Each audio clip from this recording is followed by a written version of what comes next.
இன்றைக்கு உங்களோடு கூட பேசும்படிக்கு கடந்த வாரத்தில் நான் உங்களோடு சொன்ன செய்தியினுடைய சாராம்ச தொடர்ச்சியை உங்கள் முன்பாக நான் வைக்கும்படியாய் பிரயாசப்படுகிறேன். வசனத்தை நான் வாசிக்கலாம். 1 கொரிந்தியர் 1ஆம் அதிகாரம். 1 கொரிந்தியர் 1ஆம் அதிகாரத்திற்கு வருவோம்.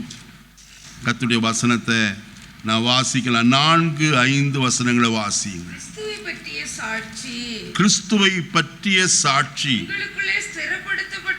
உங்களுக்குள்ளே ஸ்திரப்படுத்தப்பட்டபடியே நீங்கள் இயேசு கிறிஸ்துவுக்குள்ளாய் எல்லா உபதேசத்திலும் எல்லா அறிவிலும் மற்றெல்லாவற்றிலும் சம்பூர்ணம் உள்ளவர்கள் ஆக்கப்பட்டிருக்கிறபடியால் போதுமா? கர்த்தருடைய பரிசுத்த நாமத்துக்கு ஸ்தோத்திரம் உண்டாகட்டும். தலைகளை தாழ்த்தி கர்த்தரை நோக்கி பார்ப்போமா? பரலோகத்தின் நல்ல பிதாவே, நல்ல வேளைக்காய் ஸ்தோத்திரம். இந்த காலை வேளையிலே உம்முடைய பரிசுத்த சன்னிதானத்தில் நாங்கள் கூடி வந்து உம்முடைய நாமத்தை மகிமைப்படுத்த கர்த்தர் பாராட்டின இரக்கத்திற்காய் ஸ்தோத்திரம். இதுவரைக்கும் தெய்வீக பிரசன்னம் எங்களோடு கூட இருந்தது ஐயா. நீர் எங்களை இதுவரைக்கும் ஏந்துகிறீர், தாங்குகிறீர், வழிநடத்தி வருகிறீர்கள். ஸ்தோத்திரம். இன்றைக்கு உம்முடைய வார்த்தைகளை கொண்டு உம்முடைய பிள்ளைகளை போஷித்து அவர்களை திருப்தியாய் விடத்திலிருந்து அனுப்பும்படியாய் நிச்சயிக்கிறோம். உம்முடைய கிருபை வெளிப்படட்டும், நன்மைகளினால் நிரப்பும், ஆசீர்வதியும். எல்லா துதி கன மகிமை உமக்கு செலுத்துகிறோம். இரட்சகர் இயேசுவின் நாமத்தில் தாழ்மையோடு கொண்டு நல்ல பிதாவே, ஆமென். கர்த்தருடைய பரிசுத்த நாமத்துக்கு ஸ்தோத்திரம் உண்டாகட்டும்.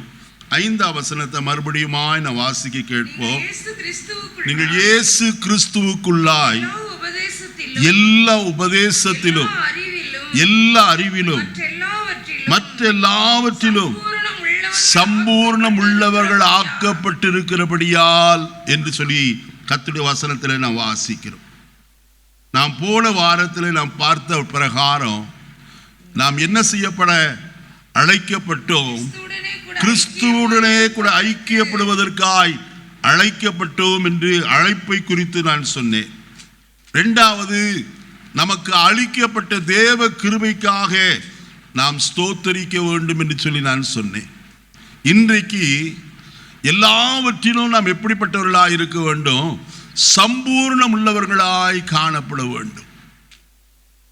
குறைவுள்ளவர்களாக, தரித்திரராக, ஒன்றுமில்லாதவர்களாய் இருக்க தேவன் விரும்பவில்லை. ஒருவேளை பொருளாதாரத்திலே நமக்கு குறைவுகள் காணப்படலாம், ஆனால் நம்முடைய ஆவிக்குரிய ஜீவிதத்தில் நாம் தரித்திரராய் காணப்படவே கூடாது, ஐஸ்வர்யவான்களாய் காணப்பட வேண்டும். அது 2 காரியம் அங்கே கர்த்தருடைய வசனம் சொல்லுகிறது. உபதேசத்திலும் அறிவிலும் எப்படி இருக்க வேண்டுமா? சம்பூர்ணம், மற்ற எல்லாவற்றிலும் சம்பூர்ணம் உள்ளவர்கள் ஆக்கப்பட்டிருக்கிறபடியே கொரிந்து சபையார் அமிதமாய் காணப்பட்டார்கள். எதிலெல்லாம் சம்பூர்ணம் அவர்களுக்கு இருந்தது? உபதேசத்திலும் அறிவிலும் அவர்கள் சம்பூர்ணம் உள்ளவர்களாயிருந்தார்கள். நீங்கள் ரோமருக்கு எழுதிய நிருபம் 15ஆம் அதிகாரம் 29வது வசனத்தை வாசிப்பீர்களானால் அங்கே கிறிஸ்துவின் சம்பூர்ணம், நான் உங்களிடத்தில் வரும்போது கிறிஸ்துவினுடைய சுவிசேஷத்தின் சம்பூர்ணமான ஆசீர்வாதத்தோடு வருவேன் என்று அறிந்திருக்கிறேன். நான் எப்படி வருவேன்? நான் உங்களிடத்தில் வரும்போது கிறிஸ்துவினுடைய சுவிசேஷத்தின், அப்ப சம்பூர்ணம் எதிலே இருக்கிறது? சுவிசேஷத்திலே காணப்படுகிறது. கிறிஸ்துவின் சுவிசேஷத்திலே தான் சம்பூர்ணம். நீங்க வசனத்தில் வாசிப்பீர்களானால் சுவிசேஷம் என்றால் என்ன? 2 தீமோத்தேயு 2ஆம் அதிகாரம் 7வது வசனத்திலிருந்து நான் வாசிக்கலாம். நான் சொல்லுகிறவைகளை சிந்தித்துக்கொள். கர்த்தர் எல்லா காரியங்களிலும் தாவீதின் சந்ததியில் பிறந்த கிறிஸ்து என் சுவிசேஷத்தின்படியே மரித்தோரிலிருந்து எழுப்பப்பட்டவர் என்று நினைத்துக்கொள். போதும். போதும். கர்த்தருடைய வசனத்தில் வாசிக்கிறோம், தாவீதின் சந்ததியில் பிறந்த இயேசு கிறிஸ்து. கிறிஸ்து தாவீதின் சந்ததியிலே பிறந்தவர் என்று சொல்கிறார். அடுத்து அவர் சொல்லுகிற போது சொல்லப்பட்டிருக்கிற காரியம், என் சுவிசேஷத்தின்படியே மரித்தோரிலிருந்து எழுப்பப்பட்டார் என்று இந்த ஒரே வசனத்தில் முழு சுவிசேஷமும் அடங்கி இருக்கிறது. கிறிஸ்துவுடைய பிறப்பு, அவருடைய மரணம், அவருடைய அடக்கம், அவருடைய உயிர்த்தெழுதல், இது எல்லாம் அதற்குள்ள ஒரே வசனத்திற்குள்ள காணப்படுகிறது. அப்ப அந்த சுவிசேஷம் என்பது என்ன? நம்முடைய ஆண்டவராகிய இயேசு கிறிஸ்துவே சுவிசேஷமாயிருக்கிறார். அவர் இந்த உலகத்திலே வந்தது, பிறந்தது, ஊழியர் செய்தது, மரித்தது, அடக்கம் பண்ணப்பட்டது, உயிரோடு எழுந்தது, எல்லாம் அதில் அடங்கியதாய் காணப்படுகிறது சுவிசேஷத்தில். அப்ப பிறந்த போது நடந்த காரியம் என்ன? லூக்கா எழுதின சுவிசேஷம் 2ஆம் அதிகாரம் 10வது வசனத்தில் இப்படியாய் நான் வாசிக்கிறேன், தேவதூதன் அவர்களை நோக்கி, பயப்படாதிருங்கள், இதோ எல்லா ஜனத்துக்கும் மிகுந்த சந்தோஷத்தை உண்டாக்கும் நற்செய்தியை உங்களுக்கு அறிவிக்கிறேன். இன்று கர்த்தராகிய கிறிஸ்து என்னும் இரட்சகர் உங்களுக்கு தாவீதின் ஊரிலே என்ன செய்திருக்கிறார். பாருங்க, இந்த நற்செய்தி என்னது? எல்லா ஜனத்துக்கும் மிகுந்த சந்தோஷத்தை உண்டாக்கும் நற்செய்தி. இந்த நற்செய்தியில என்ன காணப்படுகிறது? என்னையா நற்செய்தி? வசனத்தில் நான் வாசிக்கிற வேளையில வசனம் இவ்விதமாய் மத்தேயு எழுதின சுவிசேஷத்தில் சொல்லப்பட்டிருக்கிறத நாம் பார்க்க முடியும். மத்தேயு எழுதின சுவிசேஷம் 4ஆம் அதிகாரம் 14வது வசனத்திலிருந்து வாசிக்கலாம். கடற்கரை அருகிலும் யோர்தானுக்கு அப்புறத்திலும் உள்ள செபுலோன் நாடும் நப்தலி நாடுமாகிய புறஜாதியாருடைய கலிலேயாவிலே இருளில் இருக்கும் ஜனங்கள் பெரிய வெளிச்சத்தை கண்டார்கள். மரண இருளின் திசையில் இருக்கிறவர்களுக்கு. அப்ப பாருங்க, என்னது? எல்லா ஜனத்துக்கும் நற்செய்தி. என்ன நற்செய்தி? இங்கே வசனம் சொல்கிறது, இருளில் இருக்கும் ஜனங்கள் பெரிய வெளிச்சத்தை என்ன செய்தார்கள்? கண்டார்கள். மரண இருளிலே இருக்கிறவர்களுக்கு என்ன உதித்தது? வெளிச்சம் உதித்தது. நீங்க அந்த லூக்கா 2ஆம் அதிகாரத்தில் 12வது வசனத்தை வாசிப்பீர்களானால் இப்படி நாம் பார்க்கலாம். லூக்கா 2, பிள்ளையை துணிகளில் சுற்றி முன்னணியிலே கிடத்தி இருக்க காண்பீர்கள் என்று, இதுவே உங்களுக்கு அடையாளம் என்றால் அந்த சனமே பரமசேனையின் திரள் அந்த தூதனுடனே என்ன செய்து தோன்றி. நல்ல கவனிக்க வேண்டும் கர்த்தருடைய வசனத்தை. ஒரு தூதன் வந்து நற்செய்தி சொன்னான் மெய்ப்பர்களுக்கு. என்ன நற்செய்தி? எல்லா ஜனத்துக்கும் மிகுந்த சந்தோஷத்தை உண்டாக்கும் நற்செய்தியை உங்களுக்கு என்ன செய்கிறேன்? அறிவிக்கிறேன். எல்லா ஜனத்துக்கும், ஏதோ ஒரு ஜனத்துக்கு அல்ல. இயேசு சொல்லும் போது சொன்னார், அவர் தமக்கு சொந்தமானதிலே வந்தார், சொந்தமானவர்களோ அவர் என்ன செய்தார்கள்? தள்ளிவிட்டார்கள். ஆனால் இயேசு ஒரு கூட்டத்தாருக்கு அல்ல, சர்வலோகத்துக்கும் அவர் ஆண்டவராய் இருக்கிறார். ஆயினத்தான வசனத்தில் வாசிக்கும் போது அங்கே யோவான் 1ஆம் அதிகாரம் 29வது வசனத்தில் இப்படி சொல்லப்பட்டிருக்கிறது, மறுநாளிலே யோவான் இயேசுவை தன்னிடத்தில் வரக்கண்டு, இதோ உலகத்தின் பாவத்தை சுமந்து தீர்க்கிற தேவ ஆட்டுக்குட்டி என்றார். யாருக்கு? ஒருத்தருக்கா? ஒரு வீட்டாருக்கா? அல்ல. ஒரு கோத்திரத்தாருக்கா? அல்ல. முழு உலகத்திற்கும் அடிக்கப்பட்ட வண்ணமாய் காணப்பட்ட ஆட்டுக்குட்டியானவர். நல்ல கவனிக்கணும். நான் இதோடு சேர்ந்து மற்றொரு காரியத்தை உங்களுக்கு சொல்லுகிறேன். முதலாவது, ஒரு மனுஷனுக்காய் ஒரு ஆடு என்ன செய்யப்பட்டது? அடிக்கப்பட்டது. எங்கே? மோரியா மலையின் மேலே. ஒரு ஈசாக்கினுடைய ரட்சிப்புக்காக ஒரு ஆட்டுக்குட்டி அவனுக்காய் அடிக்கப்பட்டது. மறுபடியும் இரண்டாவது ஒரு காரியம், ஒரு கோத்திரத்தாருக்காக ஒரு ஆடு அடிக்கப்பட்டது ஒவ்வொரு வீட்டிலும். இங்கே எகிப்து தேசத்துல பஸ்காவை ஆசரிக்கும்படிக்கு அங்கே செய்யப்பட்ட காரியம் என்ன? 10ஆம் தேதியில ஒரு ஆட்டை தெரிந்து கொண்டு 14ஆம் தேதி சாயங்கால வேளையில அந்த ஆட்டை என்ன செய்ய வேண்டும்? கொல்ல வேண்டும். அந்த ரத்தத்தை பிடித்து நிலைக்கால்களின் மேற்சட்டத்தில் என்ன செய்ய வேண்டும்? பூச வேண்டும். அந்த ரத்தத்தை காணும் போது சங்கார தூதன் என்ன செய்வான்? விலகி போகிறவனாய் காணப்படுவான். அப்ப ஒரு தனி மனிதனுக்காக ஒரு ஆடு அடிக்கப்பட்டது, ஒரு கோத்திரத்தாருக்காக, ஒரு முழு கோத்திரம் 12 கோத்திரத்தாருக்காக ஒரு ஆடு அடிக்கப்பட்டது. அதே சந்தர்ப்பத்தில் நான் வசனத்தில் வாசித்தோமே, இதோ உலகத்தின் பாவத்தை சுமந்து தீர்க்கிற தேவாட்டுக்குட்டி முழு உலகத்திற்காக அடிக்கப்பட்டவர். அவர் மரித்தார். அவர் சொல்லும் போதே சொல்லுகிறார், அடிக்கடியாய் இயேசு தம்முடைய பிரசங்கத்தில் சொல்லும் போதெல்லாம் சொல்லுவார், நான் எருசலேமுக்கு போகிறேன், அங்கே பாவிகளுடைய கையில் என்ன செய்யப்படுவேன்? ஒப்பு கொடுப்பேன். அவர்கள் என் முகத்தில் துப்பி என்னை அடித்து, வாரினால் அடித்து சிலுவையில் என்ன செய்வார்கள்? கொலை செய்வார்கள். ஆகிலும் 3ஆவது நாளிலே என்ன செய்வேன்? உயிரோடு எழும்புவேன் என்று சொன்னவர். யாரும் அப்படி சொன்னதில்லை. இந்த உலகத்தில் வந்த எந்த ஒரு மகாத்மாக்களும், எந்த ஒரு தலைவனும், எந்த ஒரு மனுஷனும் சொன்னதில்லை நான் உயிரோடு எழும்புவேன் என்று சொல்லி. அநேகர் புதைக்கப்பட்டார்கள், நான் உயிரோடு வருவேன் என்று சொன்னார்கள். ஒருவராக இன்னைக்கு வரைக்கும் வரல. ஆனால் இயேசுவின் கல்லறை இன்றைக்கு வரைக்கும் என்ன செய்திருக்கிறது? திறந்தே காணப்படுகிறது. அவர் சொன்னபடியே உயிரோடு கூட எழுந்தவர். 1 கொரிந்தியர் 15ஆம் அதிகாரம் 3-4 வசனங்களை வாசிக்கிற வேளையில வசனம் சொல்லுகிறது.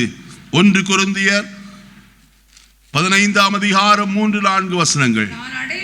நான் அடைந்ததும் உங்களுக்கு பிரயாணமாய் ஒப்புவிக்கிறதுமானது என்னவென்றால், கிறிஸ்துவானவர் வேத வாக்கியங்களின்படி நமது பாவங்களுக்காக மரித்து அடக்கம் பண்ணப்பட்டு வேத வாக்கியங்களின்படி 3ஆம் நாளிலே உயிரோடு எழுந்து கேபாவுக்கும் பின்பு 12 தரிசனமானார். போதுமா? இப்ப இயேசு எல்லா சர்வ ஜனத்திற்கும் மிகுந்த சந்தோஷத்தை உண்டாக்கும் நற்செய்தி என்னவென்றால், இயேசு இந்த உலகத்தில் வந்து மரித்து அடக்கம் பண்ணப்பட்டு 3ஆவது நாள் உயிரோடு எழுந்ததுதான் அந்த நற்செய்தியாயிருக்கிறது. அதுதான் சுவிசேஷம். அந்த சுவிசேஷமாகிய கிறிஸ்துவை யாரெல்லாம் ஏற்றுக்கொள்கிறார்களோ, அப்போஸ்தலர் 10ஆம் அதிகாரம் 42வது வசனத்தை வாசிக்கிற வேளையில, அவருடைய நாமத்தின் மேல் விசுவாசம் உள்ளவர்கள் அன்றியும் 42வது வசனம் 43 வாசிங்க. அவரை விசுவாசிக்கிறவன் எவனோ அவன் அவருடைய நாமத்தினாலே என்னத்தை பெறுவான்? எத்தனை பேர் பாவ மன்னிப்பை பெற்றிருக்கிறோம்? கரங்களை வைத்து தைரியமாய் சொல்லுங்க, கர்த்தரின் பாவத்தை எல்லாம் மன்னித்து இருக்கிறார் ஐயா. எதினாலே பாவ மன்னிப்பு உண்டாயிற்று? வசனம் சொல்லுகிறது, அவரை விசுவாசிக்கிறவன் எவனோ அவன் அவருடைய நாமத்தினாலே. அப்ப அவருடைய நாமத்தினாலே பாவ மன்னிப்பு உண்டு. அதே சமயத்தில் அவருடைய நாமத்தினாலே கிடைக்கிற மற்றொரு ஆசீர்வாதம், யோவான் எழுதின சுவிசேஷம் 1ஆம் அதிகாரம் 12வது வசனத்தை வாசிப்போம். யோவான் 1:12. அவருடைய நாமத்தின் மேல் விசுவாசம் உள்ளவர்களாகி அவரை ஏற்றுக்கொண்டவர்கள் எத்தனை பேர்களோ அத்தனை பேர்களோ தேவனுடைய பிள்ளைகளாகும்படிக்கு.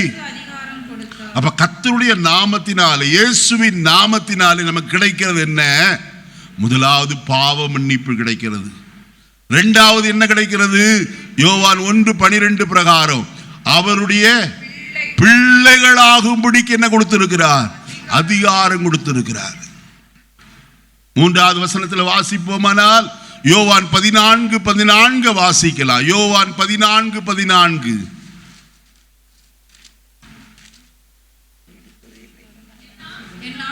என் நாமத்தினாலே நீங்கள் எவைகளை கேட்பீர்களோ, கரங்களை உயர்த்தி உரலிலே சொல்வோமா?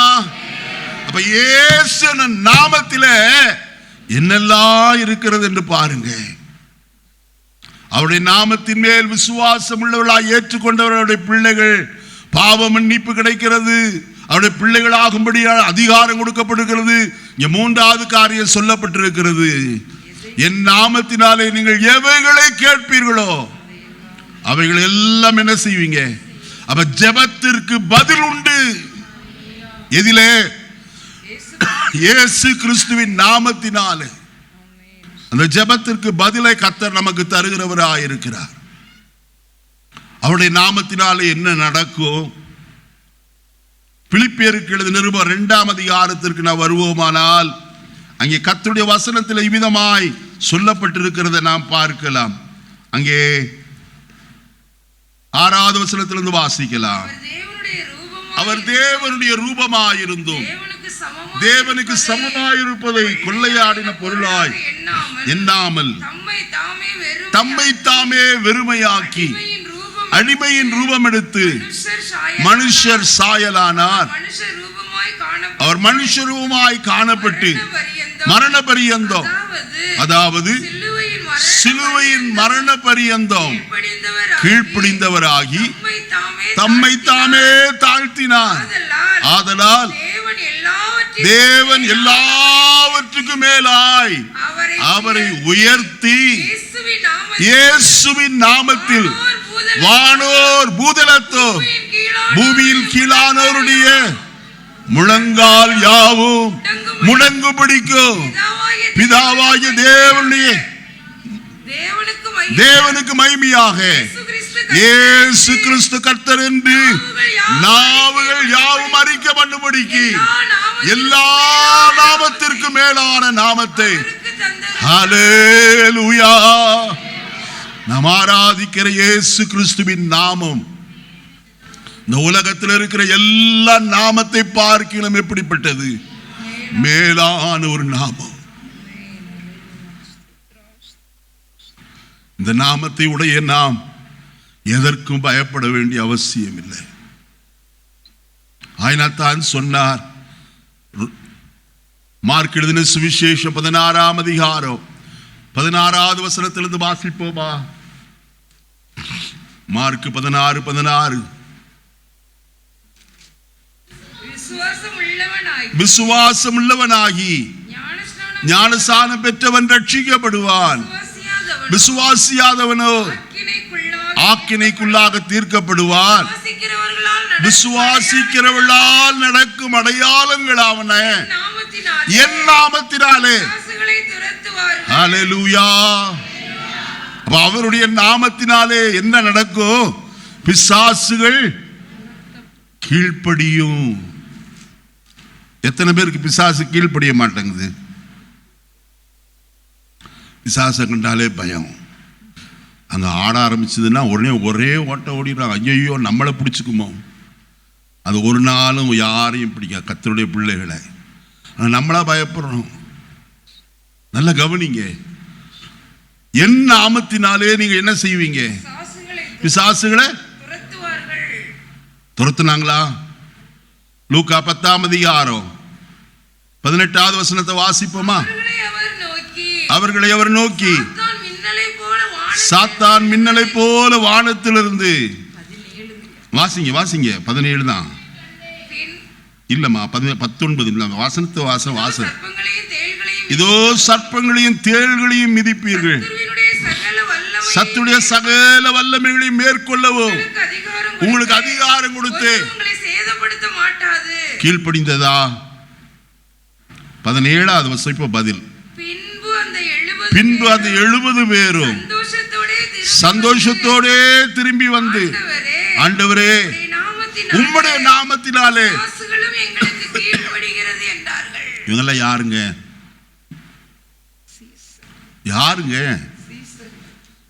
70 பேரும் சீஷர்கள் தான்.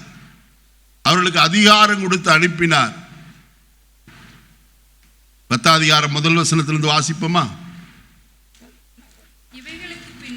இவைகளுக்கு பின்பு கர்த்தர் வேறே 70 பேரை நியமித்து தாம் போகும் சகல பட்டணங்களுக்கும்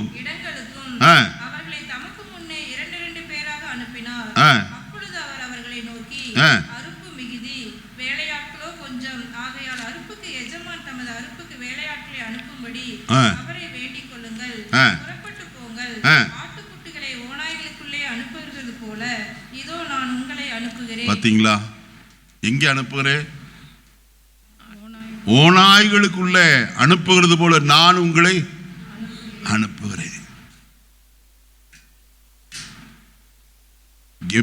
கிதியோனை பார்த்து கர்த்தர் சொன்ன ஒரு வார்த்தை இதோடு சேர்த்து சொல்லுகிறேன், உன்னை அனுப்புகிறவர் நான் அல்லவா. நம்ம பயப்படுற விசுவாசிகள் மற்றவங்களுக்கு ஜெபிக்கிறதுக்கே என்ன செய்யறோம்? பயப்படுறோம். ஐயோ அவங்க கிட்ட அவங்களுக்காக ஜெபம் பண்ண நமக்கு வந்துடும், ஒரு நாளும் வராது. கர்த்தர் நமக்கு அதிகாரத்தை கொடுத்திருக்க, நம் பிள்ளைகள் என்கிற அதிகாரம், வியாதியின் மேல் அதிகாரம் உடையவர்களாய் கர்த்தர் நம்மை மாற்றி வைத்திருக்கிறார். தேவனுடைய நாமம்தான் எல்லா நாமத்திற்கும் மேலானது. அந்த சம்பூர்ண ஆசீர்வாதத்தோடு கூட நாம் ஜீவிக்க வேண்டியது அவசியம். கொரிந்து சபையாருக்கு அந்த சம்பூர்ண சுவிசேஷம் அறிவிக்கப்பட்டது. அவர்கள் எதிலே சம்பூர்ணம் உள்ளவர்களாயிருந்தார்கள்? 2 காரியம், உபதேசத்திலும் எல்லா அறிவிலும். இந்த 2 காரியத்தை நான் உங்களுக்கு சொல்ல விரும்புகிறேன். சற்று யோவான் எழுதின சுவிசேஷம் 31வது வசனத்தை வாசிப்போம். யோவான் 8:31. இயேசு தம்மை விசுவாசித்த யூதர்களை நோக்கி நீங்கள் என் உபதேசத்தில் நிலைத்திருந்தால் நீயாகவே என் சீஷர்களாய் இருப்பீர்கள். அப்ப உபதேசம் நம்ம யாராய் மாற்றுகிறது? சீஷராய் மாற்றுகிறது. விசுவாசி என்ற நிலைமையை பார்க்கிலும் மேன்மையான ஒரு நிலைமைதான் சீஷத்துவ காரியம், சீஷராய் இருப்பது. இங்க வசனத்தில் சொல்லுகிறார், நீங்கள் என் உபதேசத்திலே நிலைத்திருந்தால் மெய்யாகவே யாராய் இருப்பீர்கள்? என்னுடைய சீஷராய் இருப்பீர்கள் என்று சொன்னார். முதல் காரியம், உபதேசம் நம்மை சீஷராய் மாற்றுகிறது. 2வது காரியம், யோவான் 17ஆம் அதிகாரம் 3வது வசனம். யோவான் 17:3. ஒன்றான மெய்தேவனாகிய உம்மையும் நீர் அனுப்பினவராய் இயேசு கிறிஸ்துவை அறிவதே அவருடைய அறிவு. மன்னிக்கணுமா இந்த வசனமா? 15ஆம் அதிகாரம் 3வது வசனம். மன்னிக்கணும். நான் சொன்ன உபதேசத்தினாலே நீங்கள் இப்பொழுதே என்ன செய்திருக்கிறீர்கள் பாருங்கள். உபதேசம் சீஷனாய் மாற்றுகிறது மட்டுமல்ல, உபதேசம் என்ன செய்கிறது? பரிசுத்தப்படுத்துகிறது. வசனம் இல்லைன்னா பரிசுத்தம் வருமா? ஒரு மனுஷனுக்குள்ளே அல்லது ஒரு சபையிலே கர்த்தருடைய வார்த்தை போதிக்கப்படாதபடிக்கு வெறும் பாட்டே பாடி வெறும் தீர்க்க தரிசனமே சொல்லி இப்படியே கதையடிச்சுட்டு போயிட்டு இருந்தோம்னா அந்த சபை பரிசுத்தமாகுமா? ஒரு நாள் ஆகவே ஆகாது. நல்ல கவனிங்க. சபை பரிசுத்தம் அடைய வேண்டுமானால் எது தேவை? உபதேசம் அல்லது வசனம் தேவையாயிருக்கிறது. ஒருவேளை நீங்க கேட்கலாம், எப்படியா? 2 தீமோத்தேயு 3ஆம் அதிகாரம் 16-17 கடைசி 2 வசனத்தை வாசிப்போம். 2 தீமோத்தேயு 3:17. வேத வாக்கியங்கள் எல்லாம் தேவ ஆவியினால் அருளப்பட்டிருக்கிறது. தேவனுடைய மனுஷன் தேறினவனாய் எந்த நற்கிரியை செய்வதற்கு தகுதி உள்ளவனாயும் இருக்கும்படிக்கு அவைகள் உபதேசத்துக்கும் கடிந்து கொள்ளுதலுக்கும் சீர்திருத்தலுக்கும் நீதியை படிப்பிக்குதலுக்கும் பிரயோஜனம் உள்ளதாயும் இருக்கிறது. நல்ல கவனிங்க, இங்க வசனத்துல என்ன எழுதப்பட்டிருக்கிறது? மீண்டும் அந்த வசனத்தை வாசிப்போம். 16 வேத வாக்கியங்கள் எல்லாம் எத்தனை பேர் விசுவாசிக்கிறீங்க? தேவன் ஆவியானவர் தான் தேவனுடைய வசனத்தை நமக்கு என்ன செய்திருக்கிறார்? கொடுத்திருக்கிறார். அப்போஸ்தலனாகிய பேதுருவும் அதை சொல்லும் போது அவர் இவ்விதமாய் சொல்லுவார், தேவனுடைய பரிசுத்தவான்கள் ஆவியினாலே ஏவப்பட்டு என்ன செய்திருக்கிறார்கள்? எழுதியிருக்கிறார் என்று அவர் சொல்லுகிறத நான் வாசிக்க முடியும். வசனத்தை பார்ப்போமா? 2 பேதுரு 1 அதிகாரம் 21வது வசனத்தை வாசிக்க. வேதத்தில் உள்ள எந்த தீர்க்க தரிசனமும் சுய தோற்றமான பொருளை உடையதா இராமல் நீங்கள் முந்தி அறிய வேண்டியது தீர்க்க தரிசனமானது ஒரு காலத்திலும் மனுஷருடைய சித்தத்தினாலே உண்டாகவில்லை. தேவனுடைய பரிசுத்த மனுஷர்கள் பரிசுத்த ஆவியினாலே ஏவப்பட்டு இன்னைக்கெல்லாம் என்ன பேசுறாங்க? தீர்க்க தரிசனம். நான் ஜட்ஜ் பண்ண வரல, ஜட்ஜ் பண்றதுக்கு எனக்கு எந்த அதிகாரம் இல்லை. தீர்க்க தரிசனம் என்று சொன்னால் சரியாய் சொல்லப்படுகிற ஒரு வார்த்தை தான் தீர்க்க தரிசனம். மனுஷருக்கு என்னத்தை உண்டு பண்ணும்? பக்தி விருத்தியை உண்டு பண்ணும். அது சபையை சீர்படுத்தும். பாவத்தை யாரும் கண்டிக்கிறது இல்லை. இன்றைக்கு தீர்க்க தரிசனம் என்ற பெயர்ல நான் உன்னை ஆசீர்வதிப்பேன், மகளே உன் வயிற்று வழியை மாற்றுவேன், இது எல்லாம் தான் இந்த வேதத்திலே இருக்கே. இது ஒன்று சொல்ல வேண்டிய அவசியம் இல்லையே. நம்ம ஜனங்களும் கையை தட்டி ஐயா என்னோடு கூட கர்த்தர் பேசிட்டார். வசனத்தை படி நடக்காவிட்டால் நாம் கர்த்தருடைய ராஜ்யத்துக்குள்ள என்ன செய்ய முடியாது? போகவே முடியாது. நல்ல கவனிங்க, தீர்க்க தரிசனம் தேவைதான். அது யாருக்குரியது தெரியுமா? புறஜாதியாருக்குரியது. சபையில வருகிறவர்களுக்கு இல்ல. புறஜாதியார் ஒருவன் உன்னிடத்தில் வரும்போது அவன் தீர்க்க தரிசனத்தை கேட்டு அவன் என்ன செய்வான்? மெய்யாகவே இங்கே கர்த்தர் இருக்கிறார் என்று அவன் சொல்லுகிறவனாய் காணப்படுவான். நான் அதற்கு பின்னாடி வருகிறேன். அருமையானே, உபதேசம் எதற்கு? கர்த்தருடைய வசனம் சொல்கிறது, தேவ ஆவியினாலே ஏவப்பட்டு தேவனுடைய மனுஷர்கள் என்ன செய்தார்கள்? பேசினார்கள். இப்ப தீமோத்தேயுக்கு வருவோமானால் தேவனுடைய வசனம் எல்லாம் என்ன செய்யப்பட்டிருக்கிறது? வேத வாக்கியங்கள் எல்லாம் தேவ ஆவியினாலே அருளப்பட்டிருக்கிறது. தேவனுடைய மனுஷன் தேறினவனாய் மாறணும். யாரு? தேவனுடைய மனுஷன் தேறினவன். என்னது? இப்ப நம்ம பிள்ளையை கொண்டு போய் பள்ளிக்கூடத்தில் வைக்கிறோம், 1ஆம் கிளாஸ். மார்ச் மாசம் வந்தது, என்ன வருது சொல்லுங்க? எக்ஸாம் வருது. எக்ஸாம் எழுதிட்டா டீச்சர் பரீட்சை பேப்பர் எல்லாம் திருத்துறாங்க. அடுத்து என்ன வரும்? ரிசல்ட் வரும். ரிசல்ட் வந்தா பாஸா ஃபெயிலா? பாஸ் ஆனா தான் 2ஆம் வகுப்புக்கு போக முடியும். அதுதான் தேர்ச்சி பெறுகிறது. அப்ப நம்முடைய ஆவிக்குரிய ஜீவிதத்திலும் குழந்தைகளாகவே நாம் காணப்படக்கூடாது. நாம் என்ன செய்யணும்? வளர்ச்சி அடைய வேண்டும். புதிதாய் பிறந்த குழந்தைகளை போல பாலை உண்ணுகிறவர்களாய் நாம் காணப்படாதபடிக்கு நாம் இன்னும் வளருகிறவர்களாய் இருக்க வேண்டும். கொரிந்து சபையாரை பார்த்து அப்போஸ்தலனாகிய பவுலடியார் சொன்னார். 1 கொரிந்தியர் 3ஆம் அதிகாரம் 1வது வசனத்திலிருந்து வாசிக்கலாம். 1 கொரிந்தியர் 3ஆம் அதிகாரம் 1வது வசனம்.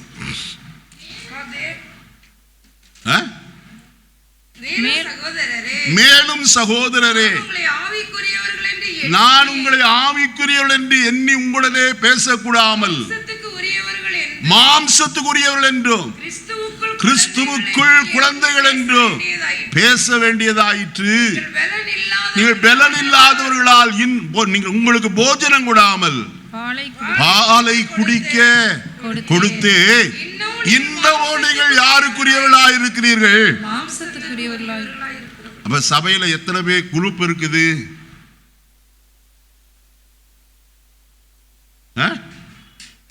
சபையில எத்தனை குரூப் இருக்கு?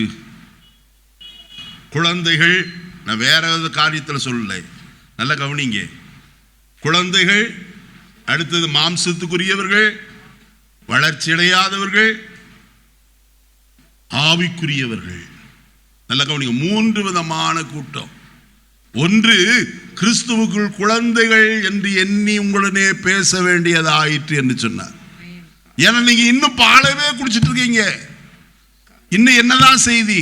கர்த்தர் உங்களை ஆசீர்வதிப்பார், உன் கண்ணீரை துடைப்பார், உன்னை கர்த்தர் வேதனையை மாற்றுவார். இதே செய்தி. இது யாருக்குரியது? குழந்தைகளுக்குரிய செய்தி. கொஞ்சமாயிலும் பிரியாணி சாப்பிட வேண்டாமா?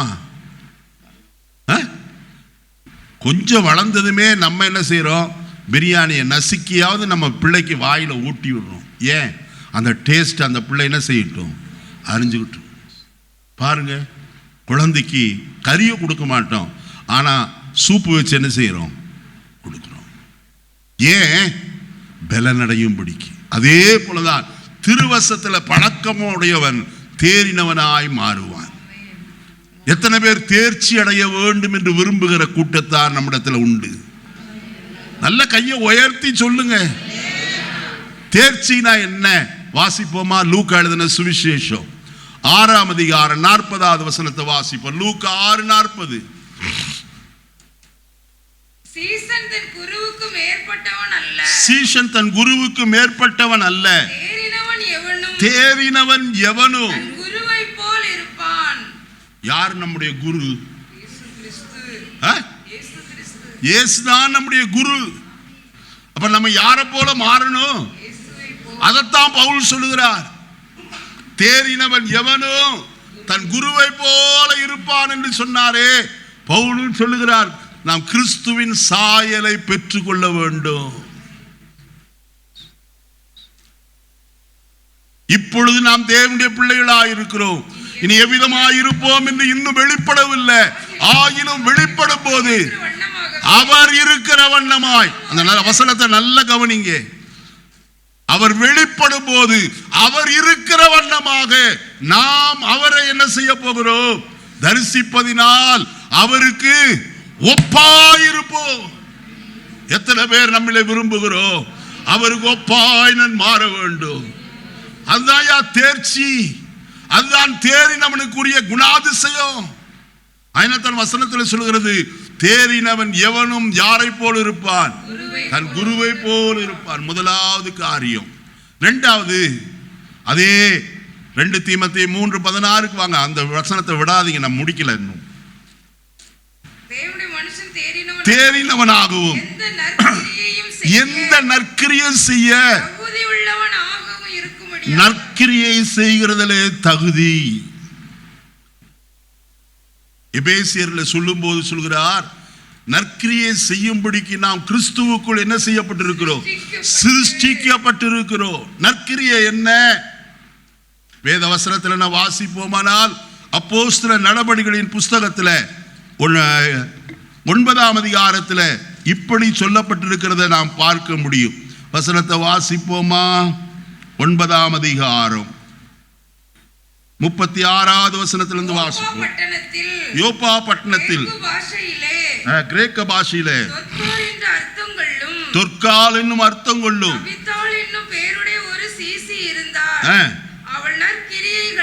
அவர் நற்கிரியைகளையும் தர்மங்களையும் மிகுதியாய் செய்து கொண்டு வந்தார். என்னையா நற்கிரியை செய்தால்? 39வது வசனம். பேதுரு எழுந்து அவர்களுடனே கூட போனான். அவன் போய் சேர்ந்த போது அழைத்து கொண்டு போனார்கள். அப்பொழுது விதவைகள் எல்லாரும் அழுது தொற்கால் தங்களுடனே கூட இருக்கையில் செய்திருந்த அங்கிகளையும் வஸ்திரங்களையும் காண்பித்து, அவன் நற்கிரியை என்ன காரியம்? வஸ்திரம் இல்லாதவர்களுக்கு என்னத்தை கொடுத்தால்? வஸ்திரத்தை கொடுத்தார். நல்ல கவனிக்கணும். வஸ்திரம் கொடுக்கிறது ஐயா, ஒருவன் குளிரில் கஷ்டப்படுவான் என்றால் அவனை கர்த்தர் உன்னை ஆசீர்வதிப்பார் என்று சொல்லுகிறது அல்ல. அவன் குளிருக்கு ஒதுங்கும்படிக்கு வஸ்திரத்தை கொடுப்பது என்னது? நல்லது. வழி விலகி போகிறது அல்ல. அப்படி செய்வோமானால், ஒரு ஏழைக்கு செய்கிறத கர்த்தர் சொல்லும் போது சொன்னார், இந்த சிறியரில் ஒருவனுக்கு நீங்கள் எதை செய்தீர்களோ அதை எனக்கே செய்தீர்கள் என்று சொன்னார். வசனத்தை காட்டலாமா? மத்தேயு எழுதின சுவிசேஷம் 25ஆம் அதிகாரத்திற்கு வருவோம்.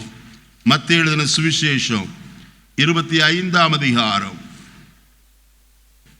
34வது வசனத்திலிருந்து வாசிப்போம். ராஜா தமது வலது பக்கத்தில் நிற்பவர்களை பார்த்து, வாருங்கள் என் பிதாவினால் ஆசீர்வதிக்கப்பட்டவர்களே, உலகம் உண்டானது முதல் உங்களுக்காக ஆயத்தம் பண்ணப்பட்டிருக்கிற ராஜ்யத்தை சுதந்தரித்துக் கொள்ளுங்கள்.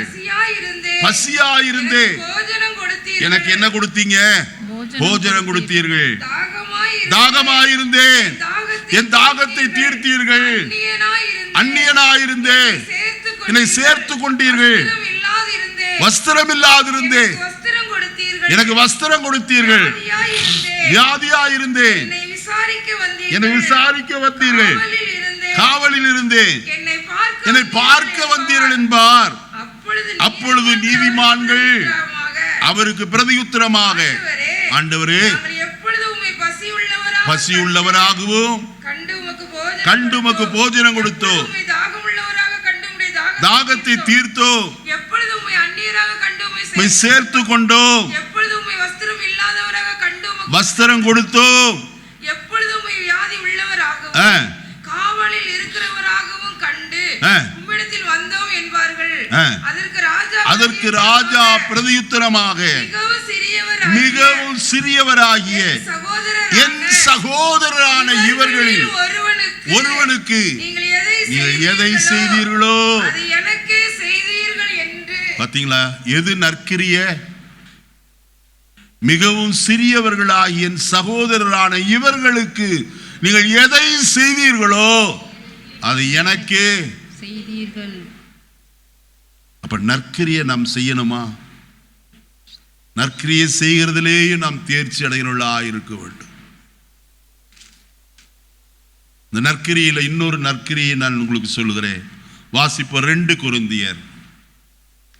கொரிந்தியர் வாசிப்போமா? இன்றைக்கு நான் ஆயத்தம் பண்ண செய்தியே கொண்டு வரல, கர்த்தர் எதையோ பேச வைக்கிறார். வாசிப்போ 8ஆம் அதிகாரம் 1வது வசனத்திலிருந்து வாசி. அன்றியும் சகோதரரே, மக்கதோனியா நாட்டு சபைகளுக்கு தேவன் அளித்த கிருபையை உங்களுக்கு அறிவிக்கிறோம். அவர்கள் மிகுந்த உபத்திரவத்தினாலே சோதிக்கப்படுகையில், யார் மிகுந்த உபத்திரவத்திலே சோதிக்கப்பட்டவர்கள்?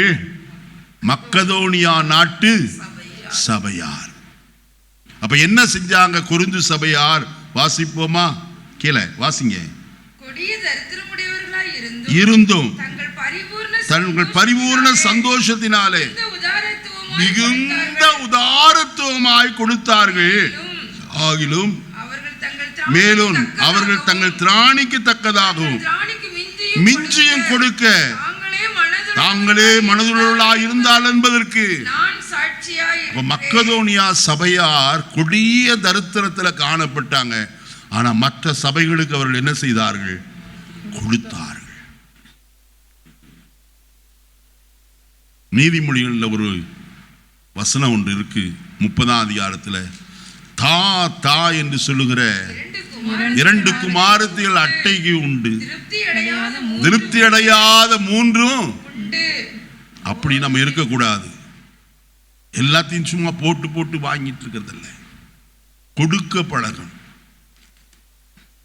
ஒரு சிறியருக்கு, ஏழை ஜனத்திற்கு உதவி செய்கிறதுனாலே நாம் கர்த்தருக்கு அதை செய்கிறோம். ஏன்னா கர்த்தருடைய வசனம் சொல்லுது, மிகவும் சிறியவர்களாகி இவர்களில் நீங்கள் எதை செய்தீர்களோ அது யாருக்கு செய்தீர்கள்? எனக்கே செய்தீர்கள்.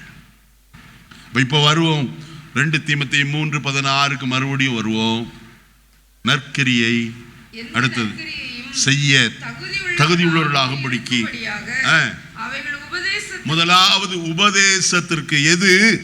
வேத வாக்கியம் உபதேசத்திற்கு. நான் 2 காரியத்தை உங்களுக்கு சொன்னேன். உபதேசத்தினாலே நாம் சீஷராய் மாற முடியும். உபதேசத்தினாலே நாம் என்ன செய்ய முடியும்? பரிசுத்தம் அடைய முடியும் என்று சொன்னேன். அப்ப உபதேசம் நம்மை என்னவாய் மாற்றுகிறது? வாசிப்போமா? கொலோசியருக்கு எழுதின நிருபம் 1:28 வாசிப்போம். கொலோசியர் 1:28. எந்த மனுஷனையும் கிறிஸ்து இயேசுவுக்குள் தேறினவனாக நிறுத்தும்படிக்கு அவரையே நாங்கள் அறிவித்து எந்த மனுஷனுக்கும் புத்தி சொல்லி எந்த மனுஷனுக்கும் எல்லா ஞானத்தோடும் என்ன செய்கிறோம்? உபதேசம் பண்ணுகிறோம். எதுக்கு உபதேசம் பண்ணுகிறோம்? கிறிஸ்து இயேசுவுக்குள் தேறினவனா என்ன செய்யணும்? நிறுத்த வேண்டும். எங்க நிறுத்தணும்? நிறுத்துறதுக்கு ஒரு இடம் இருக்கணும் இல்ல? சும்மா எங்கேயோ நிறுத்துறதா? நீ அந்த பஸ் ஸ்டாண்ட்ல நில்லுப்பா, நீ இடையர்பாளையம் பஸ் ஸ்டாண்ட்ல நில்லு, நான் குனியமுத்தூர்ல நிக்கிறேன், 2 பேர் பார்க்க முடியுமா? முடியாது. அப்ப நம்மை நிறுத்துகிறவர் யார்? நல்ல கவனிங்க. யூதாவின் நிருபம், யூதாவின் நிருபம் வாசிப்போமா? யூதாவின் நிருபம் 24வது வசனம். வழுவாதபடி உங்களை காக்கவும் தமது மகிமையுள்ள சன்னிதானத்திலே மிகுந்த மகிழ்ச்சியோட ஹல்லேலூயா, தமது மகிமையுள்ள சன்னிதானத்திலே உங்களை எப்படி நிறுத்த? மாசு அற்றவர்களாய் நிறுத்த. மாசு இல்லாதவர்களாய் நிறுத்த என்னது?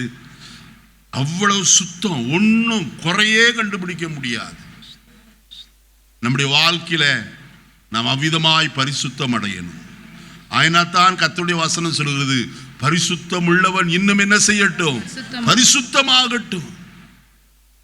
அப்ப அவருக்கு முன்பதாய் நாம் நிற்க வேண்டுமே. கர்த்தருடைய வசனத்திலே நாம் வாசிப்போமானால், நாம் எல்லாரும் கிறிஸ்துவின் நியாயாசனத்திற்கு முன்பதாய் என்ன செய்ய வேண்டும்? வெளிப்பட வேண்டுகிற ஒரு நாள் ஒன்று உண்டு என்று எழுதப்பட்டிருக்கிறது. 2 கொரிந்தியர் 5:10 வாசிப்போம். 2 கொரிந்தியர் 5:10. ஏனென்றால் சரீரத்தில் அவனவன் செய்த நன்மைக்காவது தீமைக்காவது தக்க பலனை அடையும்படி நாம் எல்லாரும் கிறிஸ்துவின் நியாயாசனத்திற்கு முன்பாக நம்மளுடைய சன்னிதானத்தில் நிக்கணுமே. எதுக்கு? சரீரத்தில் அவனவன் செய்த நன்மைக்காவது தீமைக்காவது தக்க பலனை அடையும்படிக்கு அவருக்கு முன்பதாக நாம் நிற்க வேண்டும். கொஞ்ச நேரத்துக்கு முன்னாடி வசனத்தை வாசித்தோம்.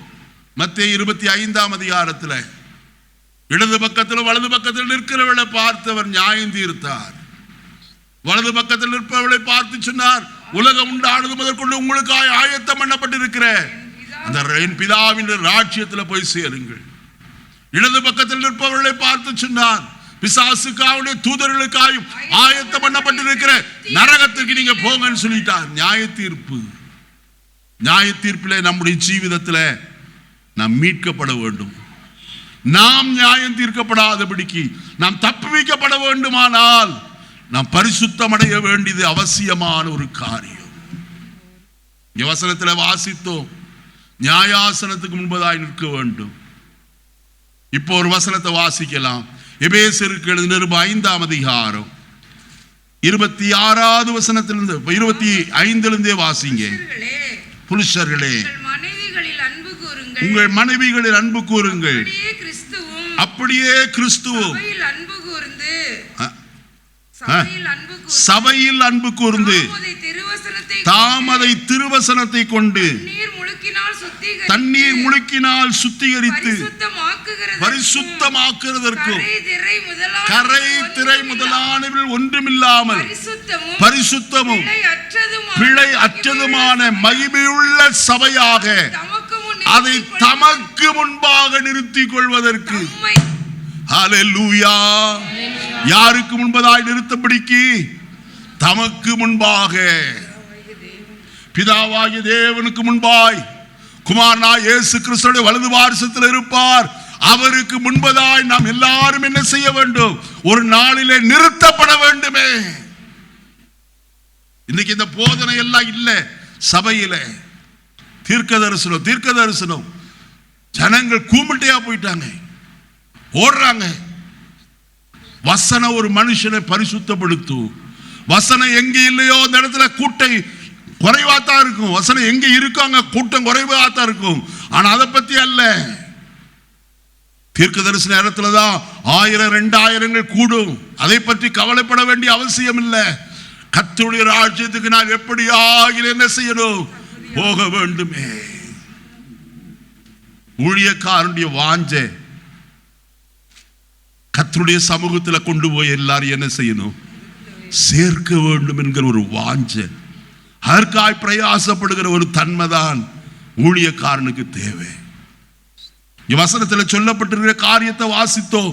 தாம் அதை திருவசனத்தை கொண்டு தண்ணீர் முழுக்கினால் சுத்திகரித்து பரிசுத்தமாக்குறதற்கும் கரை திரை முதலானவர்கள் ஒன்றுமில்லாமல் பரிசுத்தமும் பிழையற்றதுமான மகிமையுள்ள சபையாக அதை தமக்கு முன்பதாக என்ன செய்யணும்? நிறுத்திக் கொள்வது. இது சபை கர்த்தருடையதுங்க, என்னுடையது அல்ல.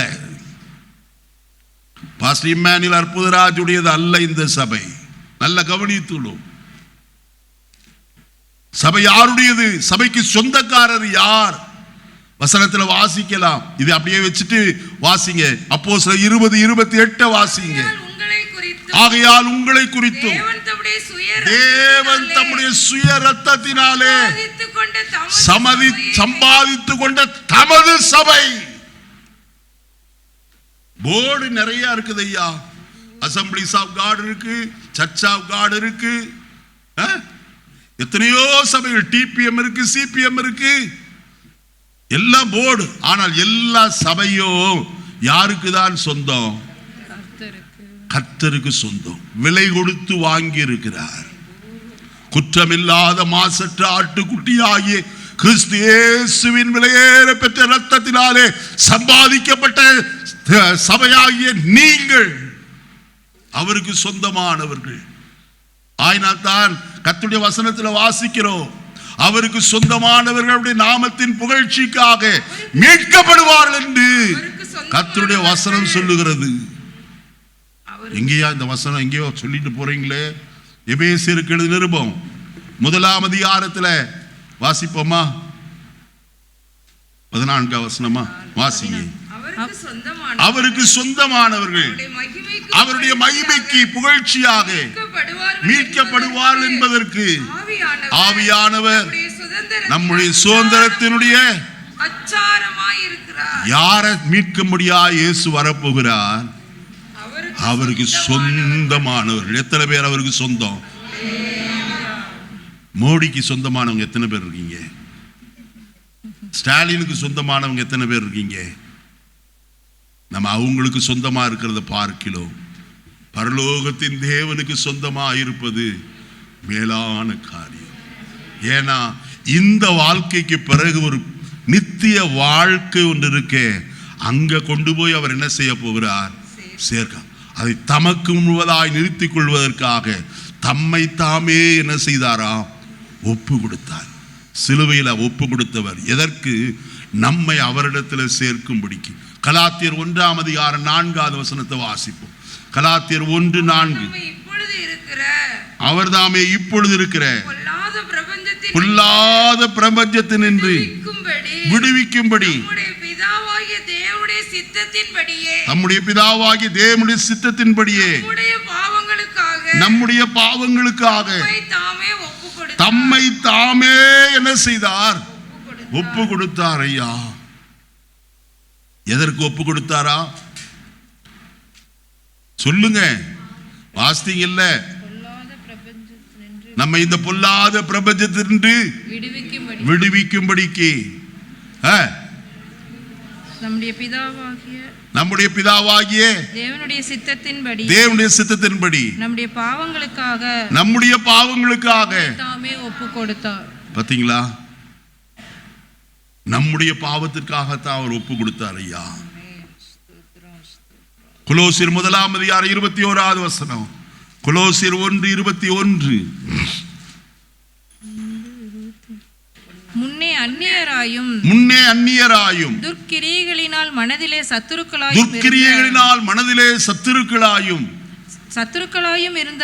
இருந்த உங்களையும் பரிசுத்தராகவும் குற்றமற்றவர்களாகவும் கண்டிக்கப்படாதவர்களாகவும் தமக்கு முன் நிறுத்தும்படியாக அவருடைய மாம்ச சரீரத்தில் அடைந்த மரணத்தினாலே இப்பொழுது ஹல்லேலூயா நம்ம யாரோடு ஒப்புரவாக்கி இருக்கிறார் தெரியுமா? பிதாவாய தேவனோடு ஒப்புரவாக்கி இருக்கிறார். இதற்கு பாலமாய் இருந்தவர் யார்? நம்முடைய கர்த்தராகிய கிறிஸ்து. சிலுவையில் அவர் மரித்தபடியினாலே. வலது பக்கத்தில் நிற்பவர்களே இழுத்து கொண்டு தம்முடைய பிதாவுக்கு முன்பதாய் நிறுத்த விரும்புகிறார். அதனால நீங்க வசனத்தில் என்ன வாசித்தோம்? முன்னே யாராயிருந்தோம்? அந்நியராய்.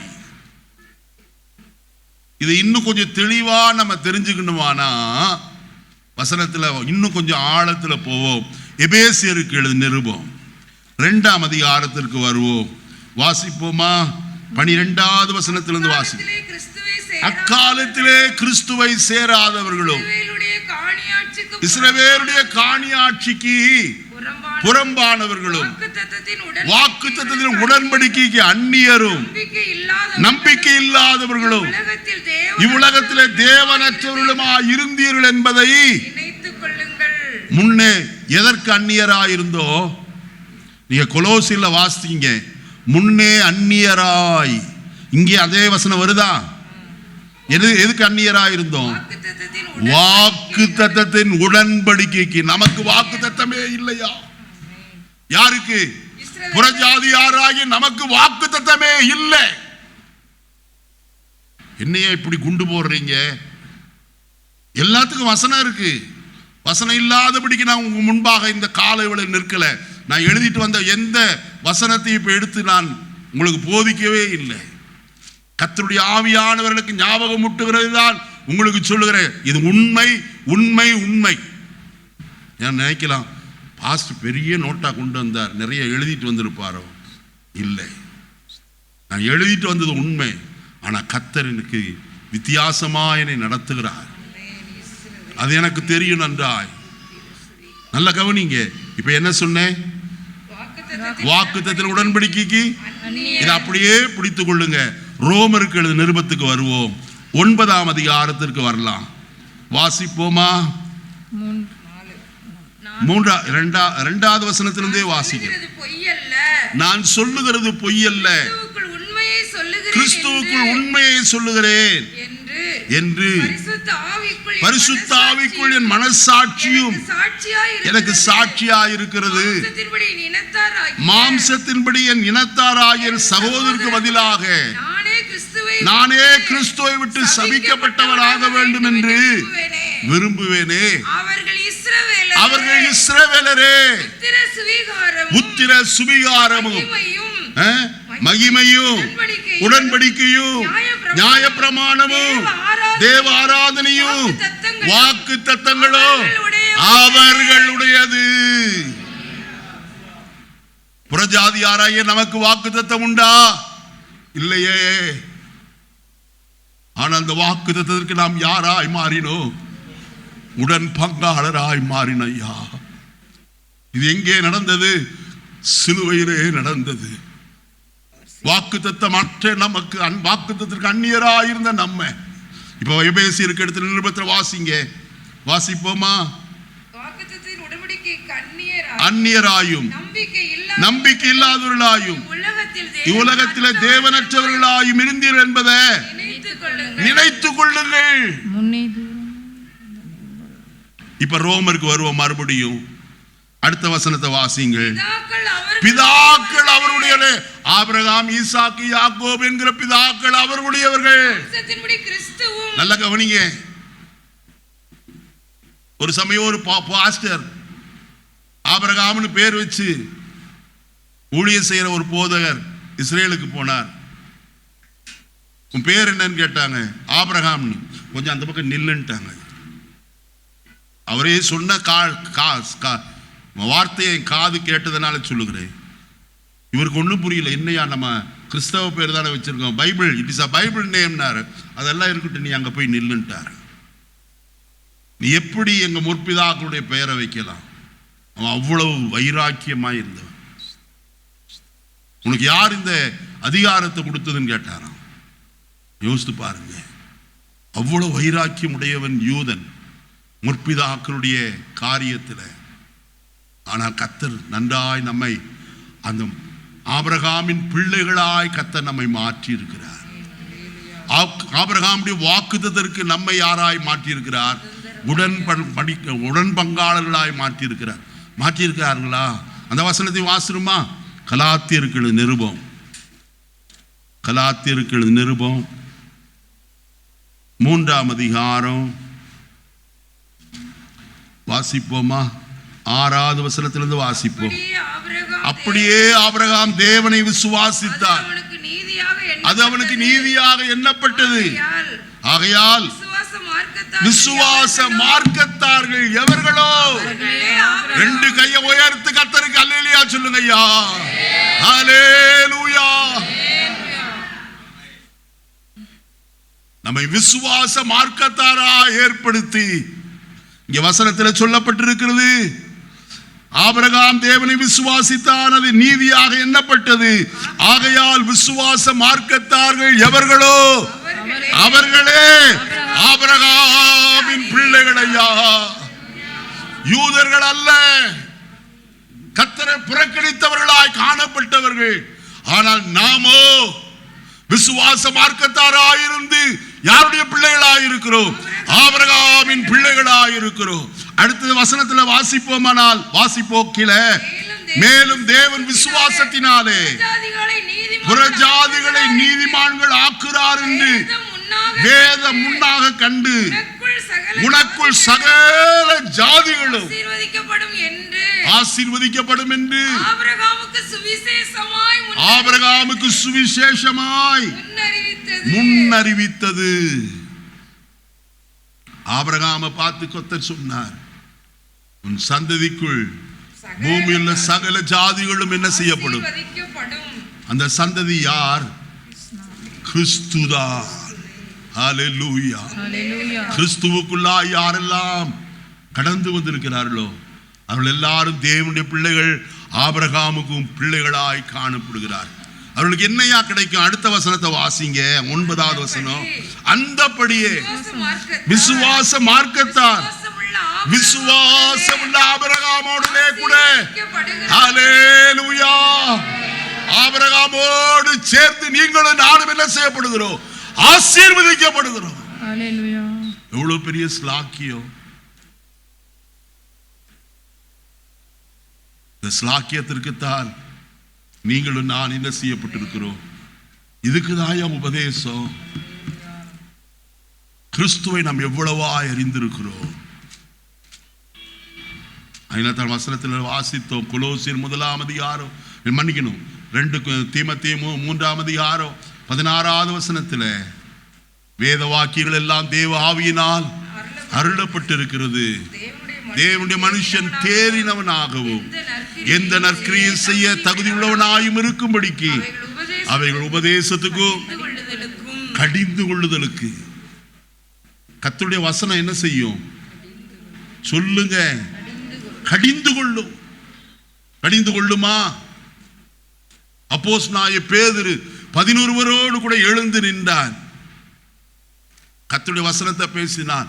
உங்களால் சிலுவையில் அறையப்பட்டவரும் பிதாவாகிய தேவனால் உயிரோடு எழுப்பப்பட்டவருமாகிய அந்த இயேசு.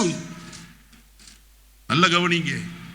இந்த வசனங்களை பேசும்போது வசனம் சொல்கிறது. அப்போஸ்தலர் 2ஆம் அதிகாரம் வாசிப்போமா? அப்போஸ்தலர் 2ஆம் அதிகாரத்துக்கு வருவோம். வாசிங்க கர்த்தருடைய வசனத்தை 36வது வசனத்துல.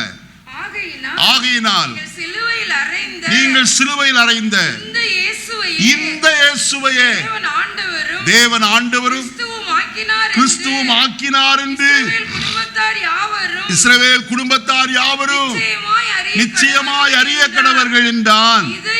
இதை அவர்கள் அவர்கள் கேட்டபோது இருதயத்தில் என்ன செய்யப்பட்டார்கள்?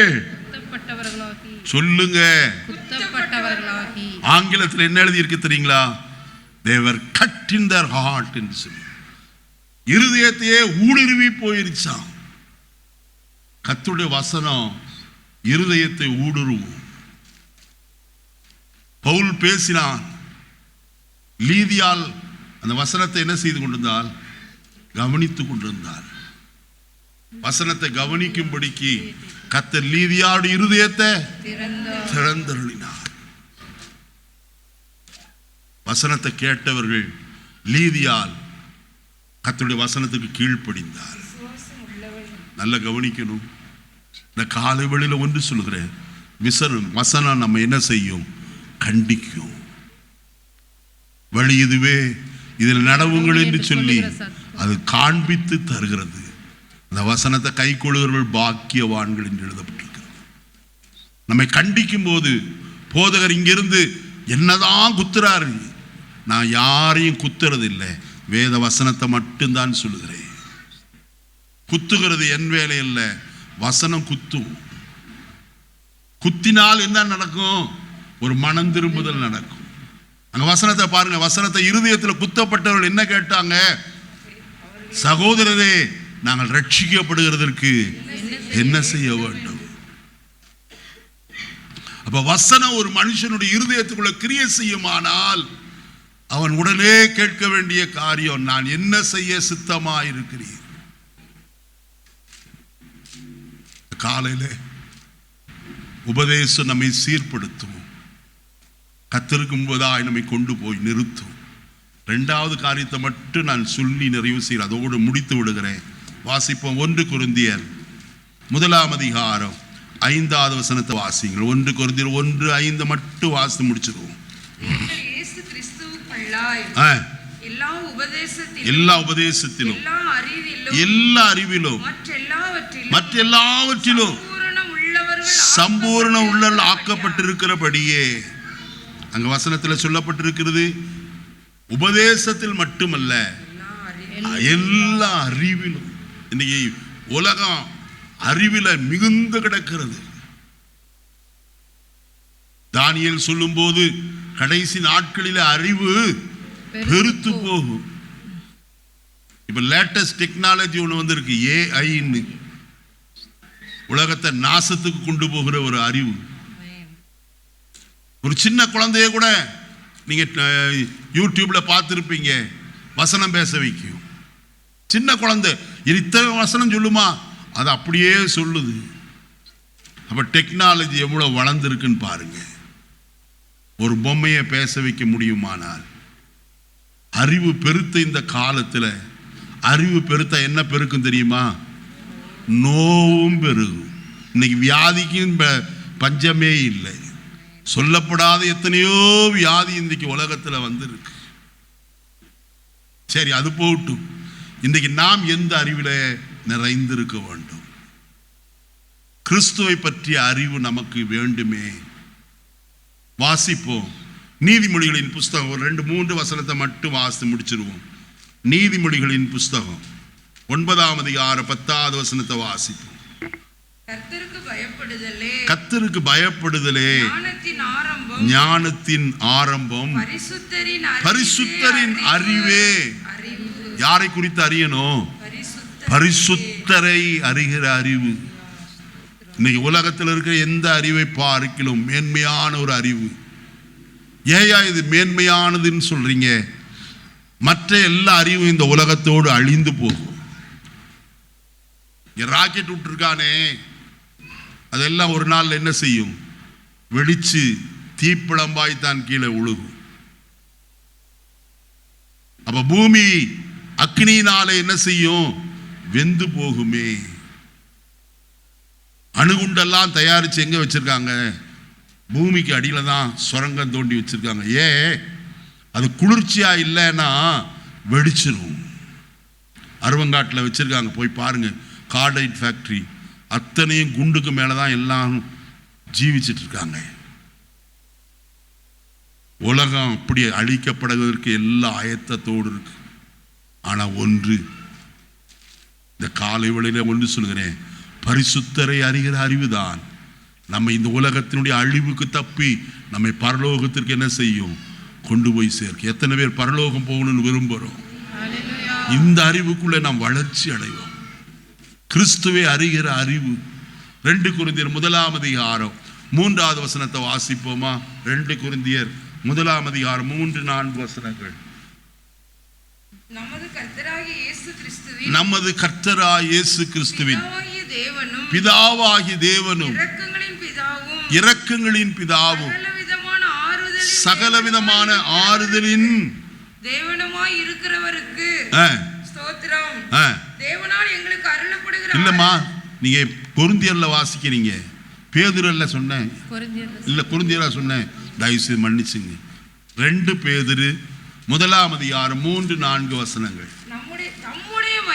தம்முடைய மகிமையினாலும் காருண்யத்தினாலும் நம்மை அழைத்தவரை அறிகிற அறிவினாலே ஜீவனுக்கும் தேவ பக்திக்கு வேண்டிய யாவற்றையும் அவருடைய திவ்ய வல்லமையானது. நல்ல கவனிங்க, வசனத்துல சொல்லப்பட்டிருக்கிறது, தம்முடைய மகிமையினாலும் காருண்யத்தினாலும் நம்மை அழைத்தவரை அறிகிற அறிவு. என்னது சொல்லுங்க?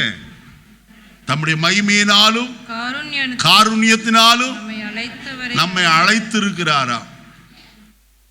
தீர்க்கதரிசி சொல்லுவார், காருண்யத்தினால் உன்னை என்ன செய்தேன்? இழுத்துக்கொண்ட. யாருக்கா ஞாபகம் இருக்கா அந்த வசனம்? எரேமியா வாசிங்க. எரேமியான்னு தெரியும்.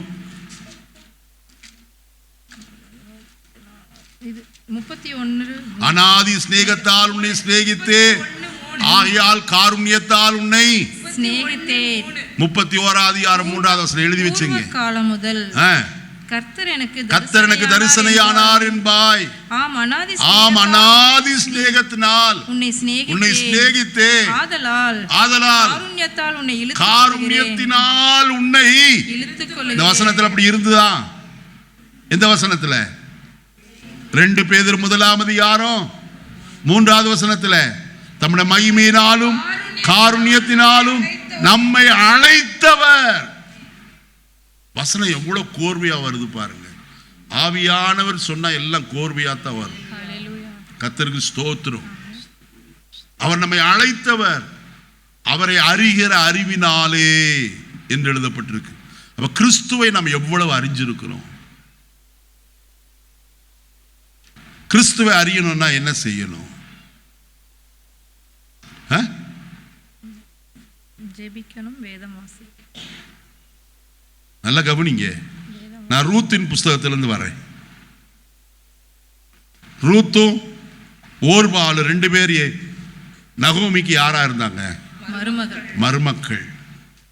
நகோமி சொல்லிட்டா, என் தேசத்தில் கர்த்தர் ஆகாரத்தை அருளி இருக்கிறார், நான் எழுந்து நான் புறப்படுகிறேன், நான் சீக்கிரத்தில் முடிச்சிடறேன், புறப்படுகிறேன்னு சொன்னா, நீங்க 2 பேரும் என்ன செய்யுங்க? உங்க பெற்றோருடைய வீட்டுக்கு போங்க. 2 பேரும் அழுதாங்க. ஓர்பால் அழுது மாமியை முத்தம் செஞ்சுட்டு அவ போயிட்டா. ரூத்து அப்படி அல்ல, நான் உம்மோடு கூட வருவேன், நீர் எங்கே இருக்கிறீரோ, எங்கே தங்குவீரோ, அங்கே நானும் தங்குவேன். உம்முடைய ஜனம் என்னுடைய ஜனம், உம்முடைய தேவன் என்னுடைய தேவன். நீர் எங்கே மரணம் அடைவீரோ, அங்கே நானும் என்ன செய்வேன்? எவ்வளவு வைராக்கியமா சொல்லிட்டு வந்தான். ஏன்னா தன் மாமியாரை குறித்த ஒரு அறிவு அவளுக்கு இருந்துச்சு. இந்த வார்த்தையை சொல்லணும்னா சும்மா சொல்ல முடியுமா? எங்க மாமியாரா, ஐயோ பொல்லாதவன். எத்தனை பேர் மருமக்கமாறு சொல்றாங்க, ஐயோ அதை தொட்டா இது இதில் இங்கே உட்காந்த, இங்கே உட்காந்த, அதை ஏன் தொடர, இதையே எடுத்த. அப்படி அல்ல. தன் மாமியாரை குறித்து நன்றாயிருந்தா. அப்ப மாமியார் எப்படி இருந்தா? நன்றாயிருந்தார். அதனால் தான் அவள் சொல்லுகிறார், என் மகளே, நீ சௌக்கியமாயிருக்கும்படிக்கு நான் உனக்கு என்ன செய்யாது இருப்பேனோ. 3ஆம் அதிகாரம் 1 வசனம். அவளை நோக்கி, என் மகளே, நீ சுகமாய் வாழ்ந்திருக்கும்படிக்கு. பாத்தீங்களா? ஏன் இந்த மருமக புதிய ஊருக்கு வந்தா 2 நாள் உட்கார்ந்து பார்த்தா போவாவுக்கு வழி இல்லை. எதையாவது ஒண்ணு, இந்த அம்மா வயசானம்மா, இந்த அம்மா எங்க போய் வேலைக்கு போயிட்டு வர, சாப்பாட்டுக்கு சம்பாதிச்சுட்டு வரப்போகுது, நானே போறேன். போனால் என்ன வேலைக்கு போனா? ஆட்கள் கூப்பிட்டாங்களா வேலைக்கு? இல்லை. அவள் வயல் அறுக்கிறவளுக்கு பிறகே போய் கொண்டிருந்தார். தற்செயலாய் அவளுக்கு நேரிட்ட வயல் போவாசுடையதாக இருந்தது. கதிர்களை, சிந்திவிட்ட கதிர்களை பொறுக்கி கொண்டிருந்தார். அதை சாயங்காலத்தில் அதை அடித்து அதை தன் மாமியாரிடத்துல கொண்டு வந்தான். இதை பார்க்கல ஒரு விசேஷம் என்ன தெரியுமா? மருமக்கமார் எதையாலும் கிடைச்சாங்கன்னா எல்லாத்தையும் கப்புன்னு சாப்பிட்டு போட்டு மாமியாருக்கு டாட்டா, நீ பட்னியா இருந்த எப்படி கிடந்த என்ன அப்படின்பாங்க. சில மாமியார் இருக்காங்க, சில மருமகள் அப்படி இருக்காங்க. அதனால தான் சொல்றேன். நானே கண்ணால் பார்த்துருக்கேன். அதை பற்றி நான் சொல்லலை. அதை போகட்டும், நம்ம சமாச்சாரத்துக்கு வருவோம். போவாஸ் கூப்பிட்டார். இது யாருன்னு கேட்டான். அதை சொன்னார்கள், நீ எங்கேயும் போக வேண்டாம், இங்கே இருக்கிற தண்ணி எடுத்து நீ குடிச்சுக்க, என்னுடைய ஆட்களுக்கு சாப்பாடு வரும், அப்போ சாப்பாடு நீயும் வாங்கி என்ன செய், சாப்பிடு. சற்று நேரம் குடிசையில் இளைப்பாரு. அவ எல்லாத்தையும் வாங்கி எல்லாத்தையும் முழுங்கல, கொஞ்சம் சாப்பிட்டுட்டு மிச்சத்தை என்ன செஞ்சான்? தன் மாமியாருக்காய், பசியினால் காணப்படுகிற மாமியாருக்காய் அவள் கொண்டு வந்தான். அப்ப மாமியார மருமகள் ரூத்து எவ்வளவு நல்லாய் அறிந்திருந்தான். காரணம் என்ன தெரியுமா? அவளோடு கிட்டி சேர்ந்தது போல. அத போலத்தான் இயேசுவோடு நேரம் செலவு பண்ணா அவர் யாருன்னு என்ன செய்ய முடியும்? அறிந்து கொள்ள முடியும். ஆயினாத்தான் நகோமி சொல்கிறார், என் மகளே, உனக்கு நீ சுகமாய் வாழ்ந்திருக்கும்படிக்கு நான் உனக்கு சௌக்கியத்தை தேடாதிருப்பேனோ. இப்படியே பரம எஜமானாகிய கிறிஸ்துவ கூட நம்மை பார்த்து சொல்கிறார், நீ சுகமாய் வாழ்ந்திருக்கும்படிக்கு நான் உனக்கு என்னத்தை தேடுவேன்? சௌக்கியத்தை தேடுவேன். கர்த்தருடைய பிள்ளைகளே, அவரை அறிகிற அறிவு நமக்கு தேவை. பிலிப்பியருக்கு எழுதின 2ஆம் அதிகாரத்தில் நான் வாசிக்கும் போது அவரை அறிகிற அறிவின் மேன்மைக்காக, எல்லா 3ஆம் அதிகாரம் அறிவின் மேன்மைக்காக எல்லாவற்றையும் என்ன செய்தேன்? நஷ்டம் என்று விட்டேன், குப்பையுமா என்ன செய்கிறேன்? எண்ணுகிறேன். நான் ஒன்று செய்கிறேன், பின்னானவைகளை மறந்து முன்னானவைகளை நாடி கிறிஸ்து இயேசுவினால் நான் எதற்காய் பிடிக்கப்பட்டேனோ பந்தய பொருளுக்காக லக்கை நோக்கி என்ன செய்கிறேன்? என்னுடைய வசனத்தினுடைய கடைசி பகுதிக்கு வருகிறேன். லக்கை நோக்கி நாம் தொடருவோம். எல்லாரும் எழுந்திருப்போமா? கர்த்தரை நோக்கி பார்ப்போம். கொரிந்து சபையார் உபதேசத்திலும் அறிவிலும் சம்பூர்ணம் உள்ளவர்களாய் காணப்பட்டார்கள். இந்த காலை வேளையில் அருமையான ஆசீர்வாத எப்ரோன் திருச்சபையாரே, நீங்களும் தேவனை அறிகிற அறிவிலும் அவருடைய உபதேசமாகிய திருவசனத்திலும் சம்பூர்ணம் உள்ளவர்களாய் காணப்படுவீர்களானால் நீங்கள் ஆசீர்வதிக்கப்படுவீர்கள். இம்மைக்குரிய ஆசீர்வாதம் மட்டுமல்ல, பரலோகமாகிய ஆசீர்வாதத்தை நீங்கள் பெற்றுக்கொள்ள முடியும். இந்த காலையிலே இந்த ஆசீர்வாதத்தை பெற்றுக்கொள்வதற்கு நம்மில் எத்தனை பேர் ஆயத்தமாக இருக்கிறோம்? கர்த்தாவே, இந்த ஆசீர்வாதம் எனக்கு தேவைப்பா. கொரிந்து சபையாருக்கு இருந்த ஆசீர்வாதம் எங்களுக்குள்ளும் காணப்படட்டும். நாங்கள் வளர எங்களுக்கு உதவி செய்ய, நாங்கள் வளர்ச்சி அடைய எங்களுக்கு கிருபை பாராட்டும். வசனத்தில் தேறினவர்களாய் நாங்கள் காணப்படணும் ஐயா. பெரோயா பட்டணத்தாரை போல வசனத்தை ஆராய்ந்து பார்த்து தேறினவர்களாய் நாங்கள் காணப்பட, பவுல் சொல்லுவார், நாங்கள் தேறினவர்களுக்குள்ளே ஞானத்தை பேசுகிறோம் என்று சொல்லி. அந்த ஞானமும் தேவனுடைய வசனம் தான். தேறினவர்கள் குருவை போல காணப்படுவார்களே. வசனத்தை அசட்டை பண்ணாமல் வசனத்தை ஏற்றுக்கொண்டுகிற ஆத்மா ஆசீர்வதிக்கப்படும். இன்னைக்கு வசனத்தை அசட்டை பண்ணுகிற எத்தனையோ பேர் வசனம் இல்லாத இடத்துல போய் உட்கார்ந்து கொண்டு இன்னைக்கு கதறுகிறார்கள். வசனம் இல்லையே. நான் ஒன்று சொல்லுகிறேன், வசனம் நமக்கு மிக முக்கியம். அதை நம்மை வளர்ந்தோங்க பண்ணும். உபதேசத்துக்கும் கடிந்து கொள்ளுதலுக்கும் கிறிஸ்துவை போல நம்மை மாற்றுவதற்கு அது தேவையா இருக்கிறது. இந்த காலையில் வசனத்திற்கு நம்மை அர்ப்பணிப்போம். ஜெபிப்போமா? பரலோகத்தின் நல்ல பிதாவே, நல்ல வேளைக்காய் ஸ்தோத்திரம். இந்த காலை வேளையில் எங்களோடு நீர் பேசினேன். உம்முடைய ஜீவனுள்ள வார்த்தைகளுக்காக நாங்கள் நமக்கு நன்றி சொல்லுகிற ஆண்டவரே. வசனத்துடைய வாசல்கள் எங்களுக்கு திறந்து தந்தீர் ஆண்டவரே. பரிசுத்த ஆவியானவர் எங்களோடு இந்த காலை வேளையில பேசினதற்காய் நாங்கள் உமக்கு நன்றி சொல்லி துதிக்கிற ஆண்டவரே. இந்த வசனங்கள் ஒன்றும் ஆண்டவரே பிசாசு பொறுக்கிக் கொள்ளாதபடிக்கு அது நூறத்தரையாய் வளர்ந்தரும்படியாய் நாங்கள் ஜெபிக்கிறோம். உம்முடைய கிருபை தங்கி இருக்கட்டும். ஆசீர்வதியும். இரட்சகர் இயேசுவின் நாமத்தில் பிதாவே.